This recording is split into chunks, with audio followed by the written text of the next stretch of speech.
Hello, and welcome to the Total Mental Performance Podcast, the one and only mindset podcast dedicated to helping fitness entrepreneurs and coaches master their mindset, giving you insider access to industry leaders around their psychology, their campfire stories, and the mindset required to be successful in this business. I'm your host, Kieran O'Neill, mental performance coach and founder of Total Mental Performance, the world's fastest growing specialist mindset service dedicated to the fitness industry. So, without further ado, let's lean in and listen. Hello, today's a very special day. We have a lady called Victoria Gill, and she is a world-class coach. She's a TEDx speaker and she's an eclectic entrepreneur. And I've got some questions that have been really bugging me to ask her, particularly about femininity and in female coaching. But before we dive into that, Victoria, hello, and welcome to the Total Mental Performance Podcast. Hello, thank you so much for having me. I am very, very excited to go through all this with you today. It's going to be good. I've been excited for this one. Like I said before we jumped on, it's been on the back of my mind, the big question I'm going to ask later. But before we dive into that, just share with our audience, what's your story?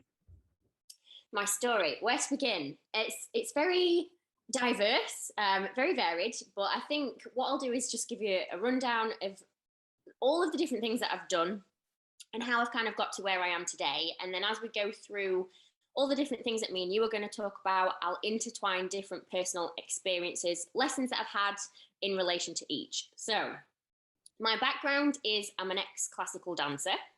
I'm also an ex-track athlete, and I'm a national champion stunt cheerleader. There's lots of random things that go in there. So that's kind of my background, where I started as a child. I started dancing when I was 3 years old. My educational background is in psychology, and I've got a master's in international business and retail. So the diversity started at a very young age. I started coaching 12 years ago, so a long time ago now, and I started competing in 2013. So by my second competition, which was 2014, I was the national champion in bikini. So went straight in at the top, so competed internationally within my first year, representing my country. I was in all the big magazines, which of course are now sadly a thing of the past. And then I went on to be a national champion in wellness as well. So I was the first English Grand Prix wellness champion in 2017. And then after that, I stopped competing.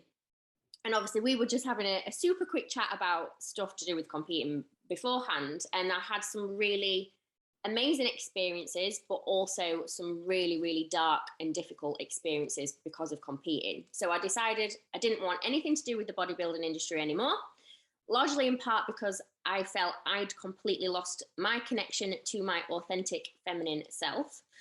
So then I went and lived on an ashram in Croatia and did my yoga teacher training. Then I moved to Thailand, lived on a Muay Thai camp in Thailand and trained there. And then I came back to the UK and opened up a yoga studio, which was beautiful, amazing. And I achieved so much with that, but I actually decided to close it. That's a story in itself. And then I moved to Sri Lanka to work on a conservation and reservation charity. So I've lived all around the world doing so many different things, learning so many different lessons, different cultures. And I came home just before we went into lockdown in 2020. And then whilst we were in lockdown, I set up a lingerie brand, which is all about embracing, expressing femininity. So not about the male observer, always about the female consumer. And then I reignited what I now know is a real coaching business and set up a business teaching children meditation and mindfulness as well. So very, very eclectic.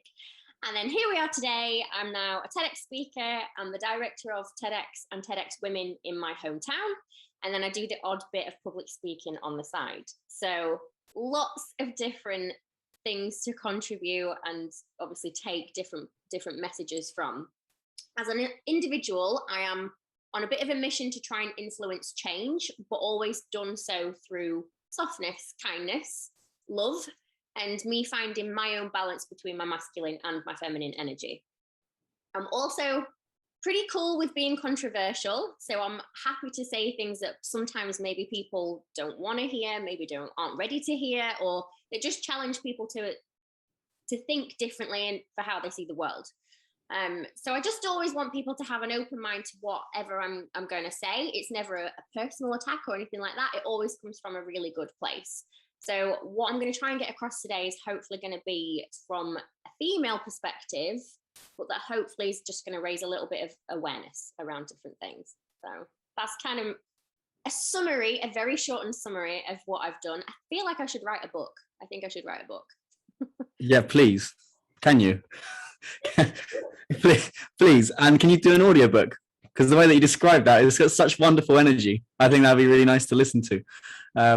I think we're going to have to get you on the podcast again in the future. I think there's so many different points in that story, which I think there's so much to learn that we simply can't unpack in 30 minutes. But yeah, like there's so many questions and there's so much that has come out of that. Obviously, I haven't asked you about your story before this podcast on purpose. So I've got a billion different questions. I've got a very controversial question, which I'm going to save for later.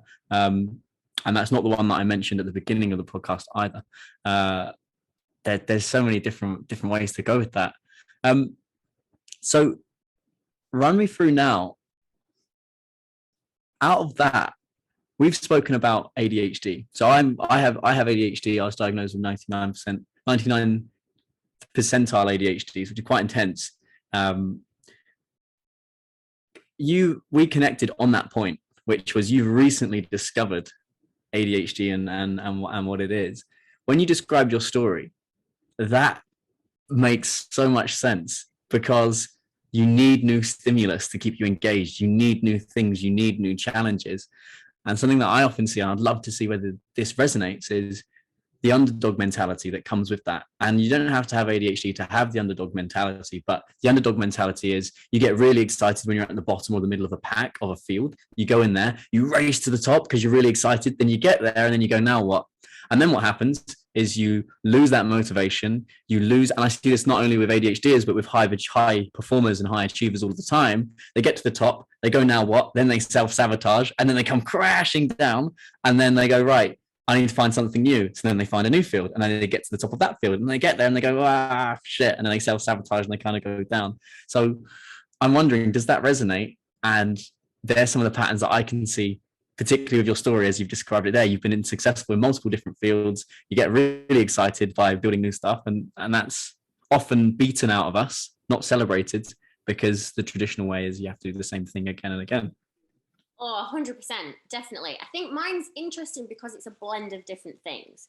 So I realized after I'd shared that story with you then, obviously I've included almost like a comprehensive list of achievements and amazing things. But what I haven't done is include all the shit stuff for the reasons why I've then gone on to do that. So whilst I think on paper, and obviously when I've just told my story, it kind of sounds like, oh, wow, how amazing. But what I didn't do was tell you all the sort of negative stuff. So I really struggle with my health. I've got endometriosis. I have ME. I have been in abusive relationships. I've been through a lot of other bad things. I'm saying bad.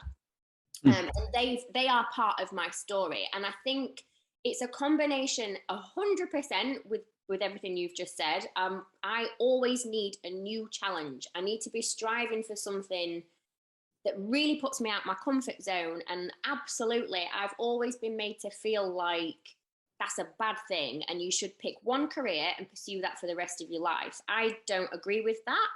And I believe that I am something called a polymath. So I don't know if you've ever heard of that before. So a polymath is, just in case people haven't, is where you are exceptionally good or outstanding, or you're just kind of multi-talented and you're able to apply yourself in lots of different areas. So that's what makes you a polymath.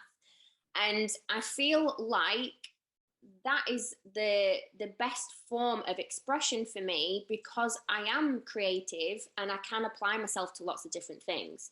So I completely resonate with what you've just said. And I do always need to have something, and it's never something small. It's always something, some mammoth goal, some absolute ridiculously high standard goal that I'm striving for. But I think it's a combination in me of a little bit of that, but also because I like to be able to apply myself to lots of different things. 100%. I'm not good bored. Bored is not a good place for me. But I I love to strive for big achievements. I've always set my standards really high. And I think that actually comes from things like dancing, from being a little kid, 3 years old, and you put into a competitive environment straight away. So I've always had that within me as well. But I think mine's a little blend of always possibly shiny ball syndrome, always chasing something new. Wanting to try and do different things. I'm an exceptionally curious person, so I like to just put myself out of my comfort zone and go for it. And then also, because of the sort of difficult adversities that I've been through, I guess in a way it's also been to prove myself, which I've learned as I'm older. So competing, perfect example. When I look back now, the motivating factor for me competing wasn't positive. It wasn't a good reason that I did it. It was actually quite a sad reason, really, when I think about it, because I was almost trying to prove my worth because of other things that I've experienced, whether that had been an abusive ex or childhood trauma or whatever. It was almost like something that I did as a way of proving my value. So I think it's interesting. It's a mixture. I would say a mixture, but yeah, definitely resonate. Definitely resonate with that. As soon as I've got to the top, right, what next? So fascinating, because one thing I work with a lot on coaches with is consistency. A lot of coaches feel like they can't be consistent. They'll have, a record month in terms of how many clients they've been able to help, or whether in their businesses, the revenue they've been able to hit, but they're not consistent. And then they kind of get there and then they crash afterwards. They self-sabotage, they take their foot off the gas, they start doubting themselves or whatever. So I kind of call that the overachiever's paradox, insofar as what gets them to the top is that fear of not being good enough, that fear of not being worthy. They get there, they kind of go, now what? And they sabotage. Now, this is a cycle that I experience a lot with my boxing, a lot within software sales. One quarter, I'd do like 300% of my target. Another quarter, I'd do 50% of my target. Then I'd do maybe 110, and then I'd do 70, and then I'd do 150. And it was really up and down. And I always wanted to know why I could overachieve and then underachieve so much. And the realization I made in a mental performance session for myself with my own mindset coach and therapist was, how can you be the king or the queen of the king or queendom if you're the underdog? And what I realized was the underdog mentality.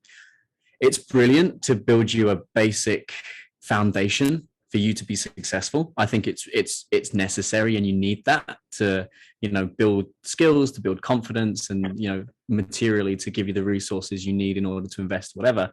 But that won't take you to the next level. And that's kind of where I saw myself consistently hitting this glass ceiling, self-sabotaging and going around in loops. It was only when I made the internal realization of how can I be the king of the kingdom if I'm the underdog? I can't.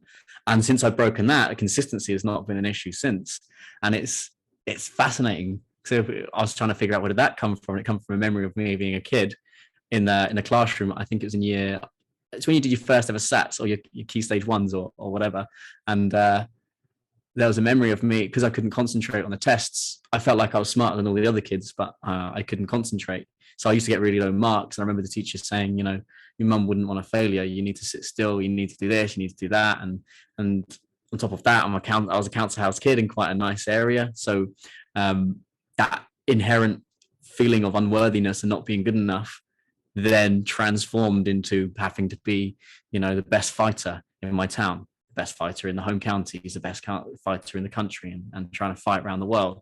Then in software sales, it was always being the top of the leaderboard. But then when I was at the top, I'd self-sabotage, and then I'd have to go back to the bottoms in order to get back to the top. And it was like this perpetual cycle. In relationships, it was always abandonment issues, afraid of not being lovable, and then self-sabotage. The relationship would be going great, then I'd self-sabotage, and then it goes wrong, and then they leave. And it was like a series of those. And I sort of went, what the fuck is that about? And it was only when I realized that inherent lack of feeling good enough was the challenge. And then I think once I recognized I can't be the king of my kingdom if I'm the underdog. That's not how this works. And I think it's fascinating to hear your story and see that. I've got a massive smile on my face. And like when you were telling that story, I thought, you're going to be looking at me thinking, why does she think this is funny? It's not. The reason I'm sat smiling at you, because it's literally like, I've just had 10 light bulbs go off in my head, like, oh, okay. That's what that is. Like, so interesting. Yeah. We could do an entire podcast just on that. Yeah. It's absolutely fascinating, isn't it? So I want to touch on briefly, because I've coached world champion bodybuilders, models and people that are very caught up in the aesthetics. So the bit that fascinated me and that really resonated with me is when you talked about bodybuilding being driven by something that wasn't healthy, because my boxing was driven by my team being bottom of the bottom football league. So we're at the bottom of the bottom. My dad was the manager and he benched me every game. So that as an adult we can laugh and go, you dog shit at football, son, unlucky. But as a 12-year-old boy, not even my dad thinks I'm good enough. And that was just because he didn't want to stand up to the other parents. I love my dad to pieces, one of the best dad on the planet to me. But that was how I felt in that moment. So that led me to box to try and prove my worthiness. I was also very skinny, very light, and I was never bullied, but if anyone was going to pick on me in a physical way, it'd always be me. So I kind of went the opposite way of, well, I need to be able to assert dominance through punching, and that's what drove that. So when you said that your bodybuilding, and I've seen this time and time again with many bodybuilders, was driven by that, I'd just like to touch on that. What's that about? Very, very, very similar to what you were just saying. I think mine came from, so obviously I was an ex-dancer, and my sister, I have a big sister, she was obviously a dancer as well, and she was better than me. She was a better dancer than I was, and again, I absolutely adore my mum and dad, but it was very obvious growing up that she was a better dancer than me. And I grew up always feeling like I was the underdog, not good enough. So there was the element of that in there. And again, we're like twins, me and you.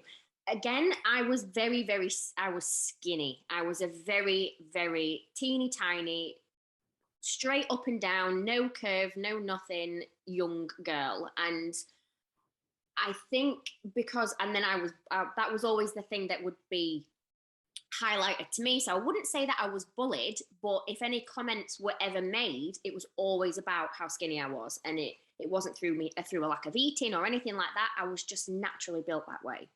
And I can remember overhearing a conversation between one of the other mums at dancing with my mum saying, she's painfully thin. And they are words that sat in my head until possibly even my late 20s, early 30s.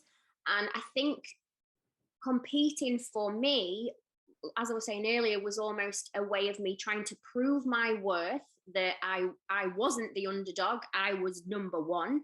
And obviously that had to then go to an extreme of number one in the country. And I think because that was always the thing that had been picked on in me, I went to the opposite extreme and put tons and tons of muscle on. And this was why I ended up stopping, because I just got so big in the end. I just went from that little girl that was still struggling with those comments of painfully thin to then going way past the middle and to the opposite extreme, almost to compensate and fill that void or get away from that label. And I think that was one of the reasons why. But then I think it was also the element of control. So I was very, very, my competing story is not unique at all. I ended up having a really bad binge eating disorder after I finished in bikini. And I think competing, because it's so regimented, it has to be to the letter if you want to obviously go to that sort of standard or whatever. And I think because it was so easy to control, if you need control in your life, bodybuilding's like the ideal match, isn't it? Because it's something you have to control to the nth degree. And my relationship with food and training has completely transformed now, and I do it because I want to do it and I love doing it, not because like when I was competing, you have to do this and it has to be grueling. And it's almost like it was a form of self-harm. It was definitely a form of self-harm for me. It was not coming from a good place at all, not at all. And because I had done modeling in the past and that sort of thing as well, my worth was always reiterated to me, your worth is based on what you look like. And that, again, that is something that I've struggled with until my early 30s. Your worth is based on what you look like, because I was blonde and whatever else. And so I think it came from that as well. And it was a way of kind of validating that worth, because it's judged on what you look like. Oh, well, I will be good at that because that's how I've been judged my entire life. So I was waiting for the V word, and this was the big point I wanted to share, and it's something I still haven't figured out. This isn't the first question, this is something else. So I worked with a lady called Hazel Gale. She changed my life. This is back when I was boxing. Same with you, the eating disorder, the self-worth, the validation was all through how I would hit people and the six-pack that I had, and it wasn't the answer. And my ego was like, I got to work with a man. They're the only people that can help me. And I put my ego aside because she was a kickboxing world champion and a boxing world champion. My ego was like, well, I can listen to her because there was no male therapist at the time. I was in therapy before men went to therapy. So like, it was a completely different story. And we didn't have eating disorders, but she said to me something that completely changed my whole lens upon which how I look at women. And I'm still reconciling it now. And this is like a couple of years later. She said, we need to stop looking at women and judging them based on how fuckable they are. And that was an uppercut. I remember out of nowhere when she said that, and I just went, whoa, that completely, it hit me straight on the chin. I was like, shit. And what I'm trying to figure out still to this day is how much of that is societal. How much we say, I went to my best friend's wedding. I was the best man there a couple of months ago, and all the comments were on how amazing the bride looked. And when we went for dinner, I took them out for dinner afterwards, and I said, don't you think that's a bit weird? That all the comments is how beautiful the bride is. Surely that's irrelevant. And they was like, yeah, that is a bit weird. So like that comment that she said, which is we need to stop looking at women based on how fuckable they are, that was a massive uppercut. So for me, I'm always wondering, like, psychological uppercut. I'm like, wow. And I love those perspective shifts. How much of that is societal? How much of that is we've geared women to look at them like they're fuckable? Kind of like how we've geared men to look at how successful they are and how much money they make in a similar way. How much of that is societal and how much of that is raw, physiological, men are wired one way and women are wired another? I can't figure that out. So I'd love to get your perspective as somebody that's deep in that world, and particularly with what you're doing with the lingerie brand, which is inspiring. I'd love to get your perspective, because that question's been bugging me for a year now, maybe 2 years. I think it's and this is, to be honest, this is what a lot of my work is around, and it's the reason why I did my TEDx talk. But I think we can argue that it is partly physiological. However, we're in a society now where we're educated and we're aware enough to challenge these different things. So personally, I think it is predominantly societal. I think it's a cultural, societal thing, and it's just gone on for that longer period of time. Like, feminine energy, female sexuality has been, what's the word? Not suppressed, but women are sexualized, aren't they? So as women, we are sexualized. But if you've got a woman that then expresses her sexuality, so that's two completely separate things, she's pulled down for it. So we sexualize all women, but then as soon as a woman chooses to express that for herself, we have to bring her back down again. So it's really interesting, because you've got that dynamic all the time of let's overly sexualize women, but as soon as a woman chooses to do it just for herself, it's like push her back down again. But this is partly some of the points I wanted to touch on with you today. But if you even look at the fitness industry, if you've got a product, so you've got a company that's marketing a product, you've got a male fitness model and a female fitness model. The advert with the male model in will be all about performance and how strong he is. Like, oh, look at how strong he is. It's all performance related. If it's a woman and it's the same product, it's look at how sexy she is. It's not related to performance. It's she's got no clothes on, or she's sexualized. And it's super, super interesting. Like, this is literally my jam. This is where You are like a pig in shit right now. You're like, fucking let's go. I can see it. But do you know what? It honestly came, and even when I did my TEDx talk, so out of the 12 of us, there was 12 of us at that event, and you know, my talk was, I am going to blow my own trumpet. Actually, here I go. It was that great that I then got asked to be a director. I got asked to lead the women's event the next year, and the first comments that I got about my talk was about what I looked like. No way. It was about my hair. How demoralizing. So we did a dress rehearsal, and in that dress rehearsal we had a panel of speakers. I'm doing air quotes because obviously we had a panel of speakers, and they were all predominantly white male. And I sat with one of the other girls who was speaking, and I said to her, I can guarantee the first bit of feedback I will get will be about how I look, not to do with my talk. And how ironic is that? Because my talk is about this topic and how we need to stop doing that. And I sat there, and lo and behold, the first comment that I got was, well, you look X, Y, and Z. And I just sat there and thought, I'm a really educated woman. I'm very well educated. I'm intelligent. I'm smart. Got all these other factors. I personally think my masculine energy is very, very strong, not just my feminine energy. But it was all about what I looked like. And even when I've shared it on my own socials, the amount of comments that I get from random people that I don't know, and you look hot as fuck in that video. And I'm like, have you listened to the fucking video? Have you listened? No, they haven't listened to the content. Listened to you. They haven't listened to the human being. They've looked at an image, and particularly what's even worse is like when you're in the room and you've delivered that and you've spoken from the heart, and then people after that are coming up to you and go, you looked amazing. That's like, that's fucking irrelevant. I'm not here standing on a bodybuilding show. I'm not here standing on Miss Universe or whatever. I'm here to try and share a meaningful message. I'm surprised you didn't lose your shit, to be honest. I had to be, me too, because it's tough, isn't it? Because somebody is coming to you, and it might be to them, it's a comment, it's a nice comment to make. To say to someone, you look beautiful, is a nice comment to make.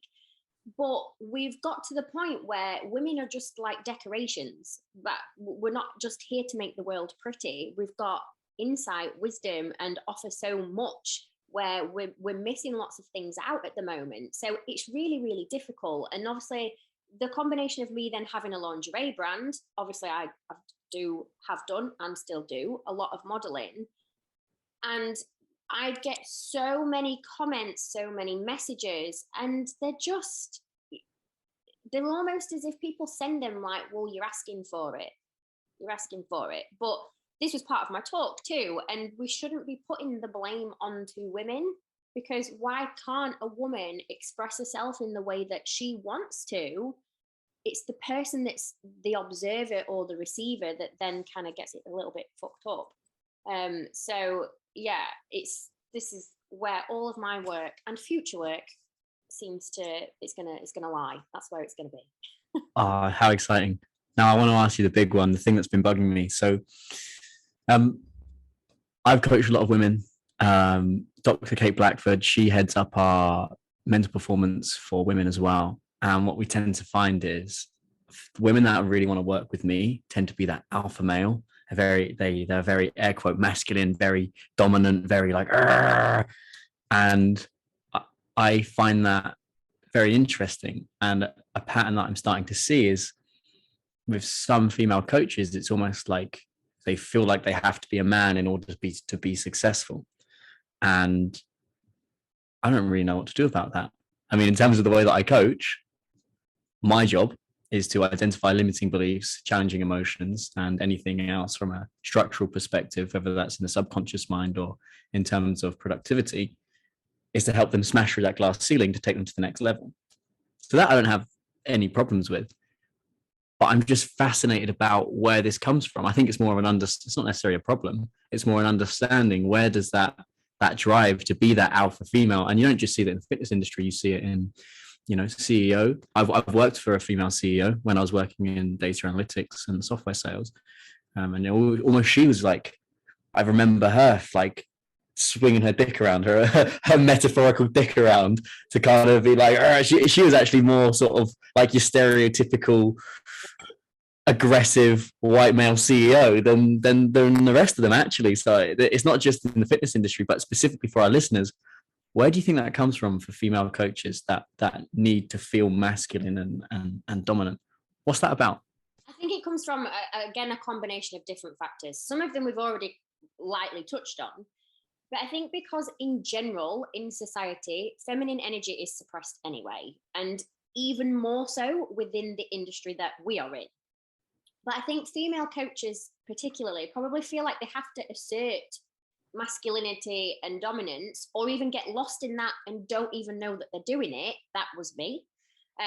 Because of a combination of a sheer fight for survival, and then because of a lack of connection or a loss of connection to our authenticity, but from being in an industry and then in a society where our true selves or our feminine energy isn't valued. So that's quite deep what I went into there. So let me explain that a little bit further. So we know that feminine energy is suppressed, and not just in women, in men as well. Like you said earlier about men going to therapy, male therapists, it's almost as if as a man, you can't show any sense of softness or emotion or have any feelings whatsoever, because that makes you weak, which is just completely not true. That's the opposite. It's the total opposite. Softness is a strength. And so when I say feminine energy, I mean in both men and women, because we've all got a blend of masculine and feminine. I have a blend of masculine and feminine. You've got a blend of masculine and feminine, as does everybody else. But because we're in a male-dominated industry, so the ratio of male to female coaches is heavier on the male side. That is, however, changing, and each year that gap gets smaller and smaller and smaller. So that's going to be really interesting to watch over the next decade and how the industry is going to change. But at the moment, and definitely in the past, female coaches were and still very much are the minority.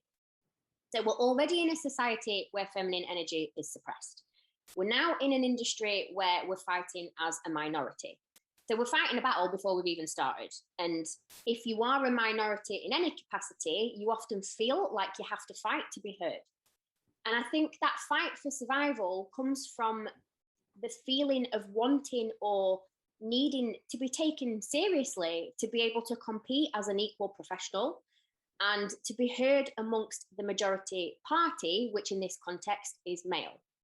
So whether that is by peers, whether it's digitally or on the gym floor, whether it's by management or gym members, clients, whatever. So I've been a coach for over a decade, and it hasn't been until this year, so my 12th year as a coach, where I've come into a group of fitness professionals, of course, AN, and it's the first time where my opinion, my voice, my experiences are being truly valued, and they're heard as an equal contribution to my male peers. So in the past, I've worked in a gym where, despite me being the most experienced, educated, qualified, strongest client base, best client results, you name it, I'd got it. A male coach with less than half of what I'd got going on would be given more opportunity than me. He would have his views respected more than mine. And he would be walking around the gym like some subpar king, and then there'd be me being silenced or not listened to, not respected, simply because I've got a vagina. So what could I possibly contribute? Clearly my boobs are just getting in the way. I've also had a client in the past, female client, and I was going through her onboarding on Zoom, going through nutrition, training, etc., etc. I'd got a husband piping up in the background, telling me what he thought was right and wrong. He had no experience. He just went to the gym as general population and lifted weights. But in his mind, just because he'd got a dick, his knowledge was superior to mine. And even his wife would then be questioning me because of what he was saying. Now, I appreciate they're two very isolated incidents and they're anecdotal, but this is the common experience that female coaches have. Constantly undermined just because we're female, the experience that we've got, the knowledge, the results, they're all downgraded compared to male peers just because we're women, and weightlifting, training, the gym, coaching, whatever, is still very heavily seen as a man's game. Air quotes back out. It's man's game. It's a masculine environment. So we're in a suppressed society in general.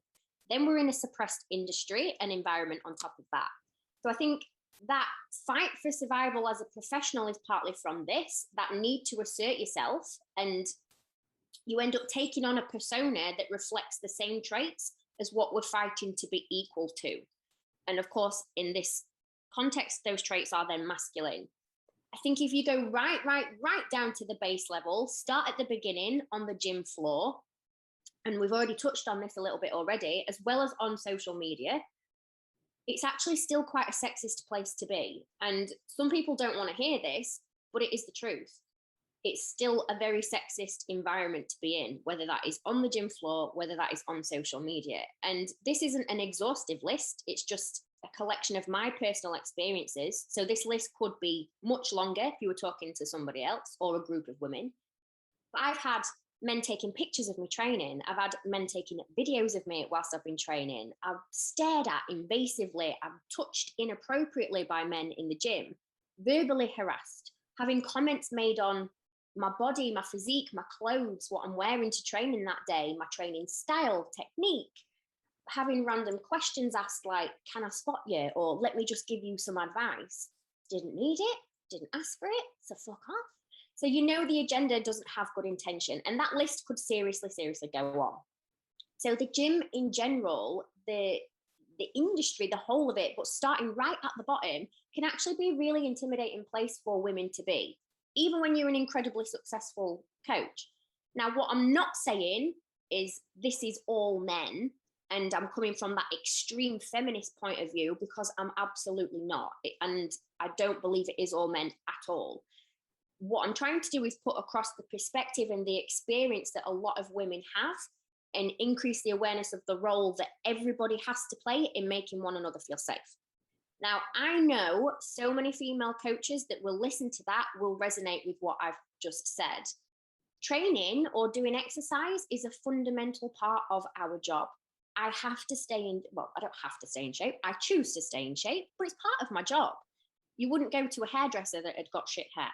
So you, as a coach, maintaining your fitness, exercising, working out is a really important part of what you do. And you just want to go do your workout, you're sweating, you're in strange positions, and you just want to do your hip thrusts and go home. But then you've got this additional element of feeling like you're walking into a hidden, you're like a gazelle walking into a hidden pack of hyenas, and you don't know where they are, because it's not everybody, just some. But you still have that sense of you may be attacked at any given moment. And even for a woman like me, competed to national standard, I've been training 5 times a week for the best part of 10 years, but I still have to assert myself in a way that essentially writes fuck off on my forehead. So I think it becomes a defense mechanism as well. So now we've got those 3 factors together. We've got society that suppresses the feminine anyway. We're in an industry that suppresses it even more. Then we've got this fight response in an attempt to make ourselves be seen as equal and listened to, respected. So then we take on those traits that we think we need to do that. And then you've also got this element of defense and battling that objectification from the unfortunate few. So it becomes a mixture of different things. We also highlighted earlier about business, and business is very, very similar. The traits we as a society associate with being successful in business are generally masculine traits. The feminine isn't considered as being valuable. It's what we almost see as being downgrades. And I think that, of course, is where we kind of go wrong, because it's all important. Well, the business world is very ego-driven. We strive for authority and status and power, and they're not actually attached to the feminine. So I think we get it ingrained that to be successful, you must be like this. So we take on this persona, and I personally don't think that that is true. I think that's just not true at all. I think so there's all that going on. And then I think as well, the role of being a coach, you are in a position of authority. When you're a coach, you're in the authoritarian position to other people. And how I explain to my clients is, I'm not a drill sergeant. I'm actually your number one cheerleader. And it's coming at it as a coach from a totally different perspective. I coach my clients as a feminine woman, but the characteristics that we stereotypically associate with being a coach are, if you imagine like a TV show when they've got someone playing the role of a PT or a coach, it's someone screaming at someone on a treadmill. Really authoritarian and influencing change through fear. And I think coaches in general, not just women, get lost in that too, because change actually happens more effectively when you influence with hope. So I think then you've also got the stereotype of what being a coach is, and that skews what we perceive as being necessary requirements for the job. So you've got this swirling combination then of society in general, what we associate with success in business, what we associate with the role of being a coach means. Then I think female coaches feel they have to overcompensate, not only to just be taken seriously and to be heard, but to then also fight off that sexist behavior. And that's in the real world, that's online too. I think there's an element of identity confusion as well. And this is something I definitely experienced personally. And I think as female, we'll call ourselves athletes, female athletes, coaches, when we start to train, and even if you put the tiniest little bit of muscle on, because we have that, again, we have that stereotype of, oh no, if I bulk up, I'm going to look like a man. I guess that slight increase in muscle externally perhaps also then becomes internalized, and our identity gets a bit lost because traits come out that almost are in an attempt to match the physical change of identity. So I think you've got this mass amount of all this different stuff going on. And I think female coaches get really detached to who they authentically are because they think they have to be somebody else to be heard, listened to, taken seriously, that defensive of trying to deflect that sexist behavior as well. So I think it's a combination of all those different things. Wow. I'll tell you what that was. That was like, there were so many knowledge bombs in that. Maybe. Wow, that was that. And I guess if I was to summarize, and I see this in both men and women, is it seems like a huge defense mechanism. And what I've noticed with my female coaches that I coach, those very masculine alpha females, is they do start to soften. But I haven't gone in with the intention to soften them. I've gone with the intention for them to let go of defense mechanisms and to let go of the stuff that has built them up into that. I've only just now, as you've said it, made the conscious connection as that's what's been happening naturally, because that's what needs to happen, is to allow that softer side of ourselves, not just women, but men as well. So that's, yeah, to be able to make those conscious connections is really, really fascinating. And, you know, for a lot of men that will be listening to this, they might feel a lot quite triggered, like the not all men thing. And I know when I was listening to that a couple of years ago, I felt very triggered. I was like, it's not me and whatever, but it's definitely a conversation that's 100% needed.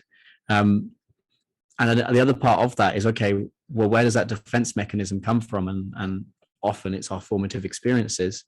And that's not exclusive to men or women. What do I mean by that?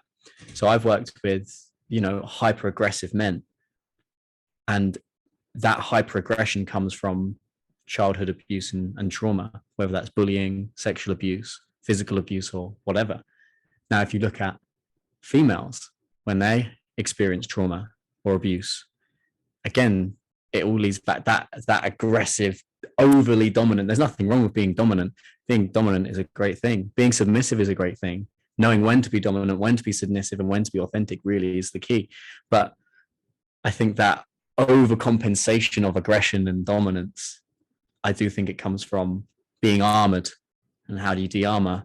Well, it is going back to those moments where you had to armor yourself up. It's going back to those moments that drove you to do that, and you made those conscious, subconscious decisions as a kid. Kids only think in black or white.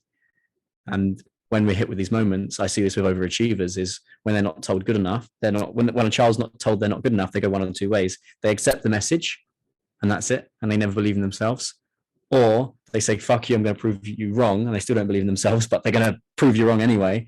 And I guess it's the same here. At some point, these women have made a decision when they're younger, or as they've been growing up, fuck you. I'm not going to be prey. I think as well, interesting point. I think as well, from like a female perspective, if it's potentially where you've had a moment or a period in your younger years where you've had vulnerability and something bad has happened. So obviously you've opened yourself up to that vulnerability, and then it's almost like setting that wall up, isn't it? That defense mechanism. But then you're put in an environment where that if you do show that vulnerability, you're probably not going to serve you very well, because the industry is not a great, I think it's getting better for sure, but I think it's hard to then understand that you can move into that space of vulnerability and it's actually going to serve you quite well. It's going to serve you well. So I think that there's definitely that in there, you know. And when I did my talk, I used the term toxically masculine. And again, when we got our feedback, like, that will trigger certain people. But it doesn't mean, toxically masculine does not mean all men. That's not what it means. It's like we were just saying just now, toxically masculine is when it's taken to an extreme, to the point that you don't have the balance, or you don't even allow any femininity in whatsoever. It has to be completely non-existent. And when we got the feedback from the speakers, one of the comments that I got was, well, when you said toxically masculine, I felt quite attacked by that. And I thought, but then you are the person that needs to listen to this talk more than anybody, because to say that we need to express more femininity doesn't mean that we have to get rid of the masculine. That's not what it means. And like I said to you earlier, I believe my masculine energy is very, very strong in lots of different ways, and I love that about me. But I'm also very open to having that vulnerability and the femininity there as well.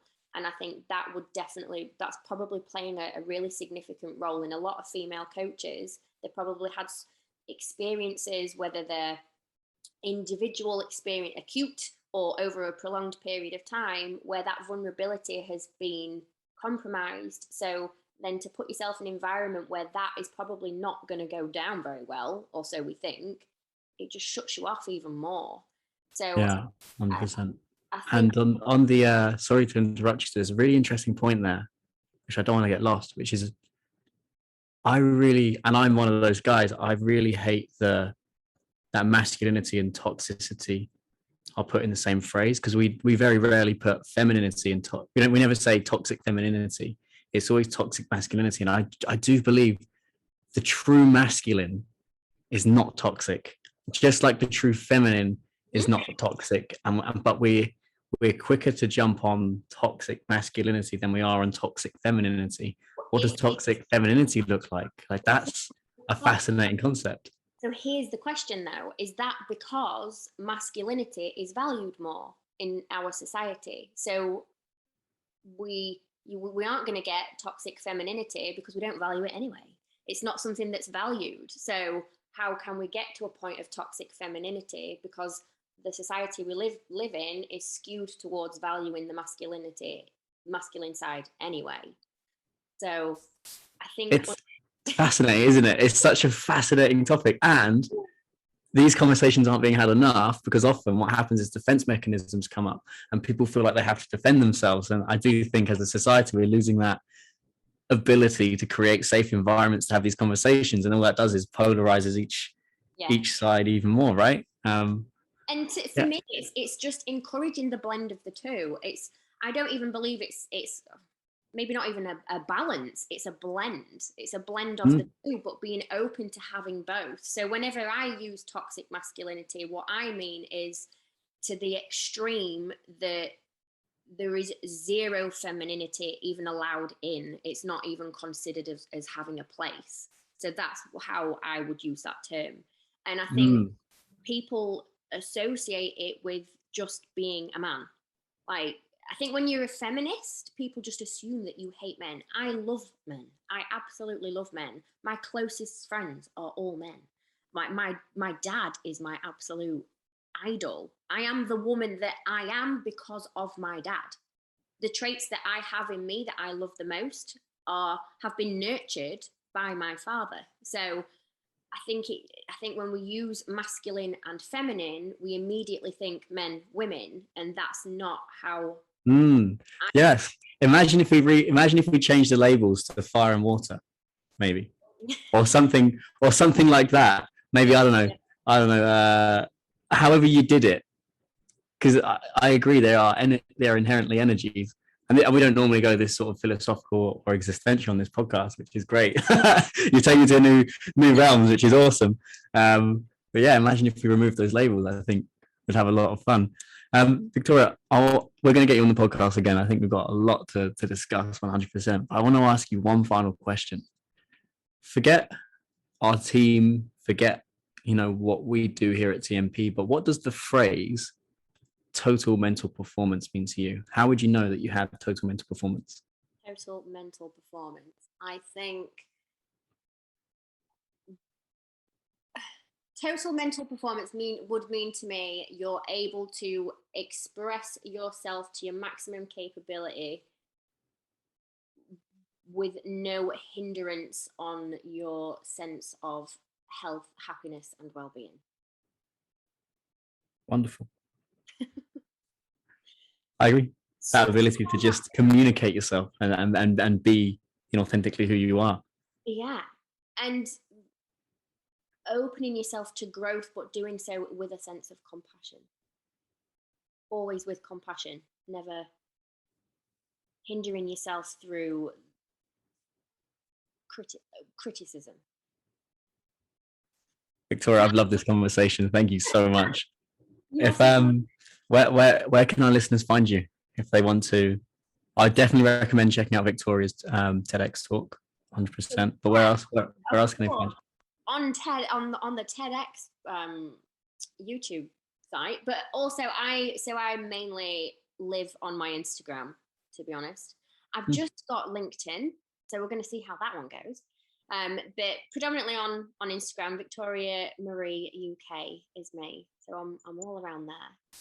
But we're going to have to do another one because we need to go through what can we actually do about this? What practically can we do? So we're going to have to do another one. 100%. I'll label this episode part 1, and then we'll do a part 2, and maybe we'll invite Kate along with us to have that conversation because she'll have some great insights. Victoria Gill, thank you so much. Thank you so much for having me. Loved it.